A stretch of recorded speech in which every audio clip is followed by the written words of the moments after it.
ni'mal maula wa ni'man nasir. Hasbunallah wa ni'mal wakil. Ni'mal maula wa ni'man nasir. Hasbunallah wa ni'mal wakil. Ni'mal maula wa ni'man nasir. Sallu ala Nabi Muhammad. Alhamdulillah, tadi kita sudah membahas banyak hal bersama dengan guru-guru kita. Terutama tadi yang paling rame adalah tentang ghibah. Nggak boleh kita punya perasaan iri hati, dengki sama tetangga yang menyebabkan putusnya tali silaturahim. Nggak boleh ngambil hak orang lain, apalagi hubungan jelek sama orang paling dekat. Siapa? Tetangga kita gitu. Bu, ada yang mau curhat gak? Tapi sebelum saya kasih kesempatan curhat, saya mau ngingetin dulu nih. Tadi di segmen awal saya sempat tanya sama Ustadz Jumahrudin, Ustadz, gimana Ustadz kira-kira kalau kita minta keadilan Allah? Tadi kan dikatakan fa'aslihu, damaikan, ya kan? Terus wattaqullah la'allakum turhamun, ya. Tapi kalau misalnya kita minta keadilan Allah, kita doa sama Allah, ya Allah aku gak terima diginin, aku minta engkau berikan hukuman yang sama terhadap orang itu kepada saya. Boleh gak kayak gitu? Hatinya masih gak bisa maafin, masih dendam. Tapi nanti disimpan dulu, saya kasih kesempatan dulu sama ibu-ibu yang mau bertanya atau mau curhat. Silahkan ibu, angkat tangan yang mau curhat. Siapa? Oh bapak, oh silakan bapak. Bapak mau curhat apa pak? Silakan bapak, nama pak. Bismillah. Assalamualaikum warahmatullahi wabarakatuh. Waalaikumsalam warahmatullahi wabarakatuh. Curhat dong? Iya. Boleh pak, curhat aja. Begini, Pak Ustadz, Pak Ustazah, Gusut aja. Ya. Gini ya, aku mau minta solusi aja. Kalau masalah efek dan itunya kan tadi udah diterangkan Ustazah. Yaitu ada orang memutuskan tali silaturahmi.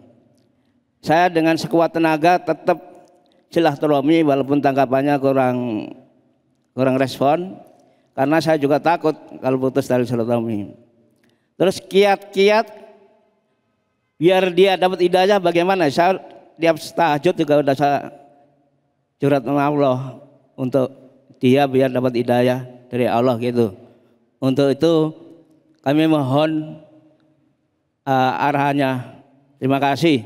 Bitaufiq wal hidayah. Wassalamualaikum warahmatullahi wabarakatuh. Waalaikumsalam warahmatullahi wabarakatuh. Ustazah silakan, Ustazah mungkin bisa. Pertanyaannya. Iya. Adalah, ini kita silaturahmi terus sama dia gitu ya. Tapi dia nggak mau silaturahmi sama kita gitu. Ada kita ngedoain biar dapat hidayah. Terus bagaimana? Apakah kita menjauh darinya gitu? Atau kita tetap berhubungan dengannya? Gitu kan maksudnya Pak ya? Jadi begini pemirsa, di dalam hadis nyatakan khalaqallahu ar-rahim mu'alaqatun bil arsi.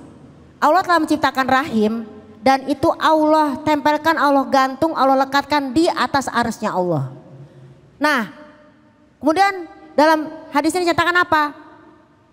Khalaqtuhu, aku ciptakan rahim ini dan tergantung di arsy-Nya Allah.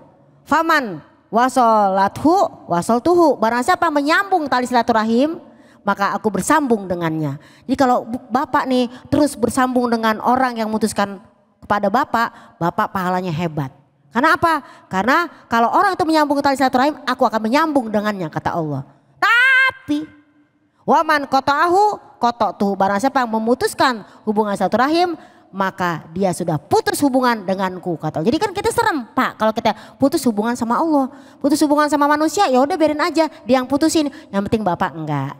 Yang kedua, doain terus. Kenapa? Innaka la tahdi man ahbabta. Engkau tidak akan bisa berikan hidayah kepada orang yang engkau cintai. Jadi tetap berbuat baik, jangan pernah bosan. Berbuat baik janganlah ditunda-tunda. Berbuat baik janganlah ditunda-tunda. Kira-kira begitu. Yeah. Jadi jangan bosan. Terus Bapak Hebat Bapak, insya Allah. Masya Allah. Nih emak-emak di sini emang udah kayak bensin ya. Kagak bisa dipancing nyanyi. Belum bilang berbuat baik janganlah ditunda. Langsung pada mau nyambung aja tadi. Emang ya. Nyambungnya cepet kayak petasan jangwe. Nah. Jadi yang jelas kita tugasnya adalah tetap berusaha untuk menjalin silaturahim. Kita mohon sama Allah. Terus juga mungkin sambil beristighfar juga mohon ampun. Kali-kali ada hal-hal ya yang kita lakukan yang membuat dia jadi akhirnya sorry. Kalau misalnya kita udah minta ampun, udah minta maaf. Mudah-mudahan Allah lembutin hatinya. Gitu kira-kira Pak Kiai ya. Baik, alhamdulillah. Terima kasih banyak Ustazah. Sama-sama.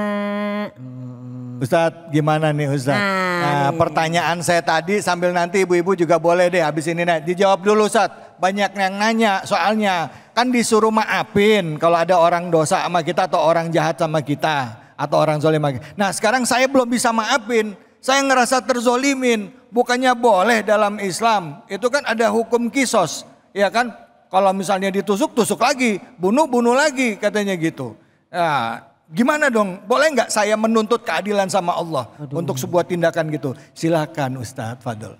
Boleh jawabannya, tapi ada syaratnya. Setimpal dengan kejahatan orang kepada kita. Allah berfirman dalam surat 42 ayat 40. Iya. Wa jazaa'u sayyi'atin sayyi'atum mithluha faman 'afa wa aslaha fa ajruhu 'ala Allah innahu la yuhibbul zalimin. Allah. Balasan bagi kejahatan orang yang lain jahat kepada kita, sayyi'atum mithluha. Kejahatan yang serupa. Boleh, tapi sepadan. Tapi biasanya kalau bales, biasanya lebay. Iya, benar. Bener gak? Bener. Kalau lebay, penutup ayatnya, innahu la yuhibbuz zalimin, berarti kamu zolim. Tapi yang menarik, walaupun boleh, ayat tadi mengatakan, faman afa wa aslaha, siapa yang memaafkan, memperbaiki hubungan, kata Allah, pahalanya nanti aku yang ngasih. Allah nggak sebut berapa pahalanya. Kenapa? Saking gedenya Allah nggak sebut angkanya. Dan dengarkan ini. Ketika kita marah itu tidak menyakiti orang yang menyebabkan kita sakit hati. Tapi marah itu menyakiti orang yang menyimpannya. Dan dendam itu seperti orang yang minum racun. Tapi berharap orang lain yang mati. Saya ulang lagi kalimatnya. Ya. Dendam. Orang yang dendam, marah, gak memaafkan seperti orang yang meminum racun. Tapi berharap orang lain yang mati. Maka sesungguhnya pilihan yang terbaik adalah memaafkan. Karena saat kita memaafkan, kita bukan berbuat baik kepada orang lain. Kita sedang menghadiahi diri kita. Kebebasan, perasaan plong. Orang yang tidak memaafkan adalah orang yang memutuskan untuk menderita. Orang yang tidak memaafkan adalah orang yang memutuskan untuk menderita. Pada saat kita memendam amarah, sama saja kita memelihara racun di dalam diri kita, gitu ya. Berharap orang lain yang mati, Masya Allah. Jadi keutamaannya bagaimana Ustadz konkretnya dari orang-orang yang seperti itu? Apa yang harus disampaikan ke mereka Ustadz, orang-orang yang seperti itu? Ya, sesungguhnya kalau kita memaafkan, sesungguhnya kita sedang menyayangi diri kita. Memaafkan adalah membebaskan seorang yang sedang tersandra. Dan yang tersandra itu adalah diri kita. Maka memaafkan adalah kita berbuat baik kepada diri kita. Bukan kepada orang lain. Masya Allah. Bu. Ini mukanya langsung pada khusyuk nih ngeliatin ya kan. Oh gitu ya Ustadz ya, gitu ya. Jadi memaafkan itu harus bisa walaupun ada ayatnya minta keadilan. Yakin gak ibu bisa berlaku adil sama persis? Bu, yakin gak? Bisa gak adil? Jadi kata Ustadz lebih baik di Al-Quran dianjurkan adalah keutamaannya memaafkan. maafkan. Karena sebenarnya kita berbuat baik untuk diri kita sendiri. Baik, silakan ibu-ibu ada yang mau bertanya? Angkat tangan. Ya, silakan Bu. Assalamualaikum warahmatullahi wabarakatuh. Waalaikumsalam warahmatullahi wabarakatuh. Nama saya Ibu Darwisa. Boleh Umi saya bertanya Pak Ustadz? Boleh banget. Ini ya, bolehkah kita disakitin tidak memaafkannya karena sakit hati? Sudah segitu aja Bu, aja sama. Jadi menjauh gitu, menjauh karena dia nyakitin hati kita. Oh. Iya. Wassalamualaikum warahmatullahi wabarakatuh. Waalaikumsalam warahmatullahi wabarakatuh. Ibu namanya siapa? Pakai mic-nya. Nama saya Ibu Darwisa. Ibu dan? Darwisah. Darwisah. Ya. Saya kira tadi ibu mau nanyanya panjang. Itu aja, takut kehabisan Itu aja. waktunya. Oh iya. Ya, Itu aja waktunya, doanya. Pak. Ya. Makasih Bu Darwisa, makasih. Ya. Pertanyaannya hampir sama dengan yang saya tanyain tadi ya. Tapi kira-kira gimana mungkin bisa dirangkum. Pertama Ustadz Jumarudin, terus kedua Ustazah, silakan. Baik, sekarang jawab pertanyaan saya ya. Pernah nggak ibu bapak marah sama orang? Kenceng banget ya. Belum kelar, belum. Kompak Pak Ustadz cewek mah. Pernah nggak bapak-bapak ibu-ibu dikecewain sama orang? Kenceng ini enggak ini. Pernah nggak tidak dihargai oleh suami? Ini ntar dulu, ini ngomong sambil ngelirik semua ini. Pernah nggak dikhianati oleh suami? Pernah nggak tidak dihargai oleh orang? Sekarang jawab pertanyaan yang berikutnya. Apa perasaan bapak ibu-ibu ketika mengingat itu semua? Sakitnya tuh di mana? Apa perasaannya sakit? Terus apa lagi? Sedih, kesel.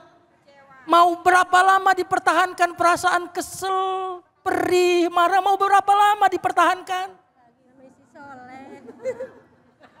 Nggak tahu Ustadz. Mau perasaan itu menjadi plong? Mau hati kita menjadi dingin? Menjadi lapang? Maka maafkanlah. kata Bu Ustadz, kata ibu-ibu, iya. Mama langsung bilang, iya. Jadi maafkan Ustadz. Maka kalau tadi mau plong, mau hatinya bebas, mau hatinya bahagia, maka maafkan. Orang yang tidak memaafkan memutuskan untuk tidak bahagia. Oh. Ya, orang yang tidak memaafkan memutuskan untuk tidak bahagia. Kata ibu-ibu, biarin. Nggak apa-apa. Sakitnya tuh Ustadz di dalam. Tambahin ya. Silakan Ustadz. Hampir banyak penyakit datang disebabkan oleh ketidakmampuan untuk memaafkan. Masya Allah. Siapapun yang tidak mampu memaafkan, sesungguhnya dia sedang mengundang penyakit-penyakit untuk datang. Karena itu salah satu metode untuk menyembuhkan penyakit. Bu, maafkan. Bu, maafin. Bu, maafin. Lihat dong bapaknya dong. Maafin ya. Nah, kunci dari semuanya adalah hati kita. Terus kemampuan kita untuk menerima keadaan. Kadangkala kita kebanyakan bilang nggak terima. Ya, kita digituin. Padahal tanda terimanya udah kita dapat. Betul apa betul? Udah disakitin belum? Udah. Emang bisa kita nolak? Gak bisa, caranya gimana? Ya kita harus bisa mengatasi itu. Rasa marah kita, rasa kecewa kita ya. Mudah-mudahan sambil belajar Bu. Belajar maafin. Nanti kalau misalnya udah lega, udah enak, udah plong, kan enak. Betul apa betul? Maaf ya Bu ya, maafin ya Bu. Kalau sama Bapak maaf banget nih, semua tahu. Kalau sama Bapak marahannya berapa hari? Seminggu enak aja. 3 hari udah paling jauh ya, nggak boleh seminggu. 3 hari. Ibu ketawa. Paling lama 3 hari itu. Ya udah nanti kita bahas lagi deh. Bicara mengenai perasaan menjaga hubungan silaturahim. Kadangkala kita lebih menjaga perasaan dengan orang yang jauh sama kita, tapi kita lupa menjaga orang yang dekat dengan kita sehari-hari. Jangan kemana-mana, kita akan bahas lebih dalam hanya di sini, di Cahaya Hati Indonesia.